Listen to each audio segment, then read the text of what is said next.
పచ్చని పైరులకి నేల తల్లి అమ్మ, కురిసేవాన చినుకులకి నీలి నింగి అమ్మ. మొలిచే పచ్చని పైరులకి నేల తల్లి అమ్మ, వీచే చల్లని గాలులకి పూల బొమ్మ అమ్మ.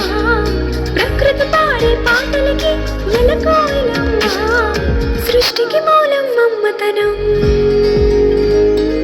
సృష్టికి మూలం మమ్మతనం. సృష్టించలేనిది అమ్మ గుణం.